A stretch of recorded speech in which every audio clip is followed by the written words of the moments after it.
भगवान कन्हैया का बड़े ही हर्ष उल्लास के साथ में भगवान कन्हैया का रुक्मिणी के साथ में विवाह हुआ है। प्रथम विवाह रुक्मिणी के साथ में, द्वितीय विवाह सत्यभामा के साथ में, तृतीय विवाह जामवंती के साथ में हुआ है। तीसरा चौथा विवाह जो हुआ है कालिंदी के साथ में। पांचवा विवाह मित्रविंदा, छठवां विवाह नग्नजिति जिन्हें सत्या कहा गया है उनके साथ में, सातवां विवाह भद्रा और आठवां विवाह लक्ष्मणा के साथ में हुआ है। इस प्रकार भगवान कन्हैया के 8 विवाह हुए। 16,100 कन्या। एक पृथ्वी का पुत्र हुआ था जिसका नाम था भौमासुर, जिसे नरकासुर भी कहा गया है। उसकी तरफ से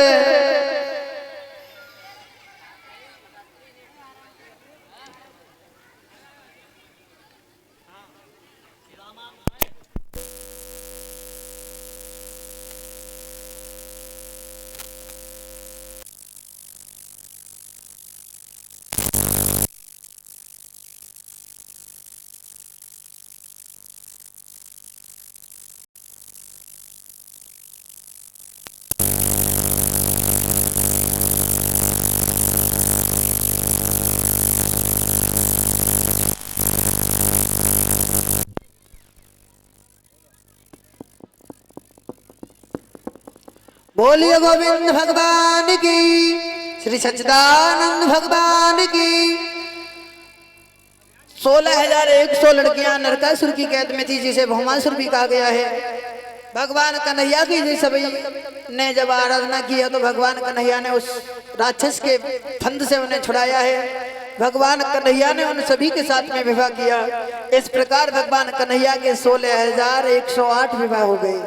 आधी पत्नी कुब्जा को गिना जाता है और एक पत्नी और हुई है जिनका नाम था राधा।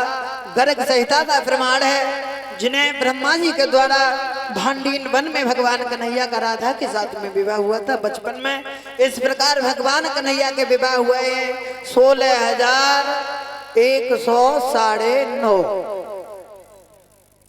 हाँ, आधी कुब्जा को गिना जाता है मेरे भैया। इधर भगवान कन्हैया की कथा को थोड़ा विराम देकर के चलते हैं। स्वामी सुखदेव जी महाराज समझाते हैं, हे राजन परीक्षित, भगवान कन्हैया जिस समय द्रविड़ देश के बसने वाले विपरीत मुन के पुत्र सुदामा, ये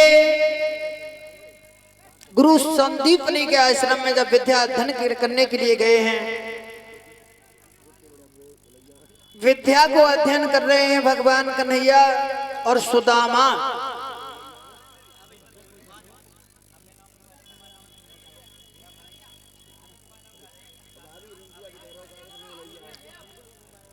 जवाब दिया, सुदामा बहुत गरीब इंसान थे, लेकिन भगवान कन्हैया के पास में जब पढ़ाई करते थे तो सुदामा से एक भूल हो गई। एक दिन गुरु पत्नी ने सुदामा को